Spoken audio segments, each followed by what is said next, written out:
샬롬, 주님의 평안이 여러분 안에 있기를 축복합니다. 오늘은 그리스도를 본받아 제6장 무절제한 욕망에 대해서 말씀을 나누겠습니다.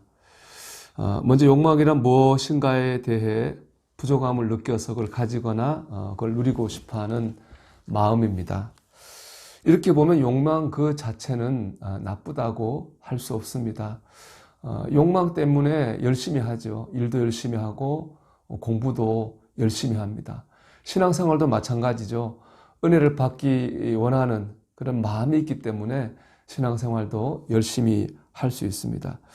이처럼 문제는 욕망 그 자체가 아니라 오늘 제목처럼 무절제한 욕망, 절제되지 않은 욕망이 문제가 되는 것입니다. 이렇게 절제되지 않은 무분별한 욕망, 무절제한 욕망은 우리 삶에 많은 피해를 줍니다. 그 첫 번째가 불안입니다. 어떤 것에 대하여 지나친 욕망을 품게 되면 그 즉시 사람은 불안해지게 됩니다. 가지고 있어야 될 것을 가지고 있지 못할 때 우리는 불안합니다. 그렇기 때문에 불안이 없는 인생이라고 하는 건 있을 수 없을 겁니다. 그런데 문제는 지나친 욕망에 사로잡힐 때입니다. 우리가 지나친 욕망에 사로잡힌다면 우리가 느끼게 될 불안의 크기나 양도 많아질 수밖에 없습니다. 그렇기 때문에 결국 지나친 욕망은 우리에게 필요 이상의 불안감과 감당하기 힘든 불안을 안고 살게 하는 것이죠. 무절제한 욕망이 주는 두 번째 폐해는 유혹입니다. 자기 자신에 대하여 완전히 죽지 않은 사람은 별것 아닌 작고 사소한 일에도 쉽게 유혹을 받아 넘어집니다. 욕망이 클수록 유혹에 잘 넘어갑니다. 쉽고 빠르게 큰 돈을 벌려는 우리 그런 욕망이 강할 때 우리는 사기라든지 경제적 실패라든지 그런 함정에 빠지기가 쉽습니다. 성적인 욕망이나 명예욕도 마찬가지죠. 욕망이 지나치고 무절제할 때 작은 일에도 우리는 유혹에 넘어가고 함정에 빠지게 됩니다. 무절제한 욕망이 주는 세 번째 폐해는 우울과 분노입니다. 심령이 연약하고 여전히 육신적이어서 감각적인 쾌락에 끌리는 사람은 세상적인 욕망들로부터 완전히 벗어나기 어렵습니다. 그래서 그런 사람은 그 욕망들을 채우지 못하면 우울해하고 그 욕망들을 채우는 것을 누가 반대하면 쉽게 분노합니다. 가지고 싶은 것을 가지지 못하면 우울해집니다. 내가 이루고 싶은 욕망을 누군가 가로막을 때 우리는 분노하게 되죠. 여러분을 돌아보십시오. 여러분 언제 우울해하고 언제 분노하십니까? 분명 우울과 분노는 욕망과 밀접한 연관이 있습니다.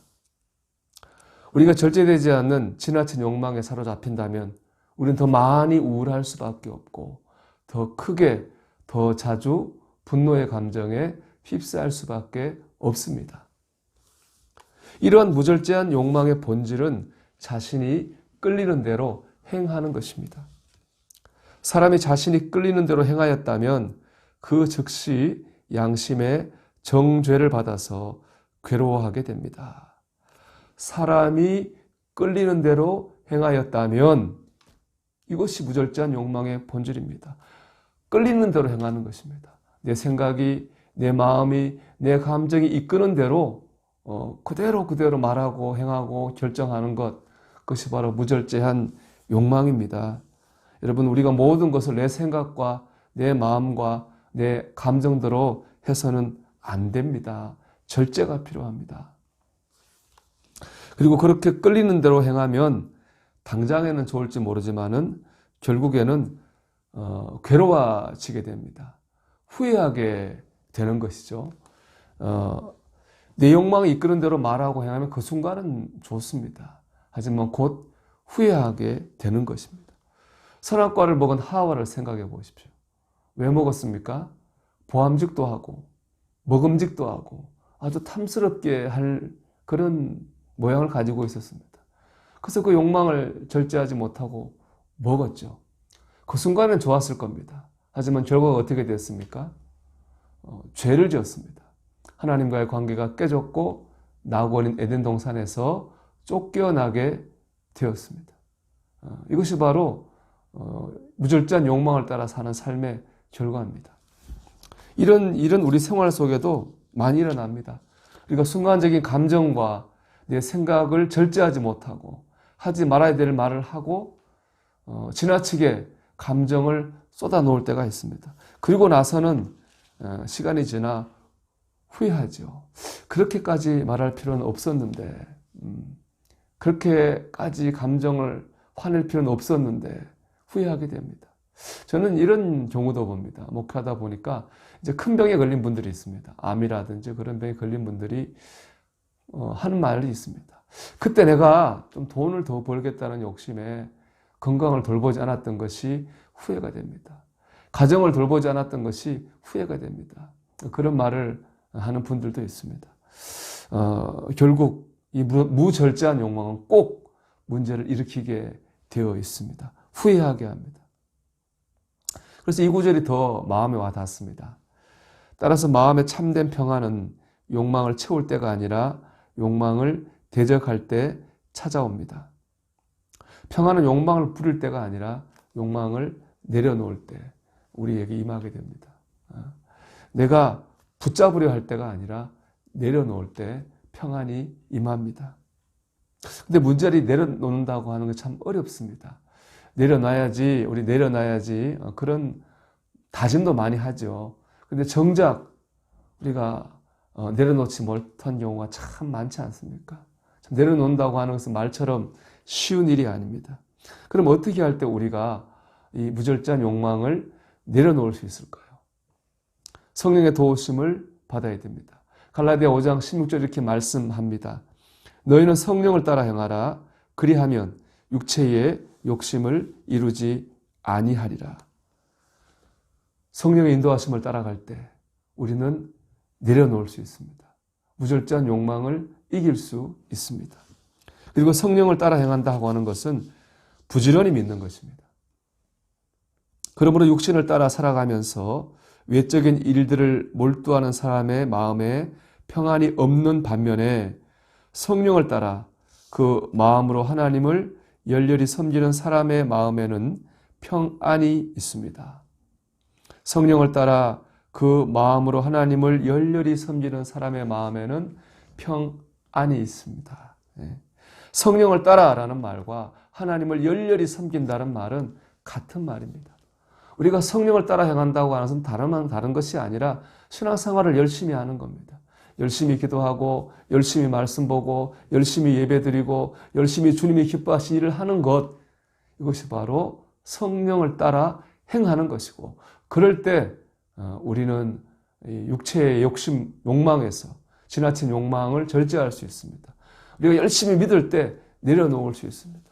우리가 내려놔야지 내려놓는 것이 아니라 열심히 신앙생활할 때 그런 것들이 불안이, 우울이, 분노가 내려놓아지는 겁니다. 제가 예전에 이제 교육전수 할 때에 학생들을 위한 전도 집회를 열었습니다. 영어 공부를 주제로 한 전도 집회였는데 강사로 오셨던 권사님이 계셔요. 이분이 이제 강남의 압구정동에서 학원을 냈었는데 동업했던 친구가 배신을 했습니다. 그리고 그 동업 자금을 가지고 도망가 버리고 말았어요. 졸제 학원은 이제 망했고 가족들과 함께 쫓겨나서 옥탑방에 단칸방에 온 가족이 사는 그런 신세가 됐습니다. 얼마나 허망하고 또 배신감, 분노 이런 것들이 들끓었겠습니까? 근데 그분이 그걸 어떻게 이겨냈느냐? 그분이 제게 한 말은 예배였습니다. 그 교회가 그 당시 육부 예배를 드리고 있었는데 모든 예배에 참여하는 겁니다. 1, 2, 3, 4, 5, 6, 다 똑같은 설교지만 예배 드리고 선교 예배 드리고 심지어 다른 사람 장례 예배 드리고 그냥 예배 드리는 그 순간만 그 감정을 잊을 수 있었다고 그럽니다. 예배하면서 이겨내었는데요. 하나님 놀랍게 역사하셔서 다시 회복되었고 영등포에서 큰 학원을 해서 성공을 했습니다. 그리고 하나님의 은혜가 감사해서 이렇게 봉사하는 강사로 봉사하는 삶을 사시는 분이었습니다.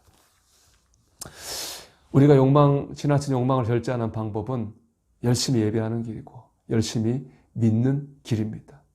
분노, 우울, 유혹, 불안, 내가 내려놓을 수 있는 게 아닙니다. 지나친 무절제한 욕망, 내가 이길 수 있는 게 아닙니다. 내가 열심히 하나님을 믿을 때에 하나님께서 그것들을 이기게 하시고 내려놓게 하십니다. 여러분, 우리 더욱더 열심히 믿어서 성령의 인도하심을 받고 우리 무절제한 욕망을 이기고 참 평안을 누리는 우리 모두가 되기를 주님의 이름으로 축원합니다.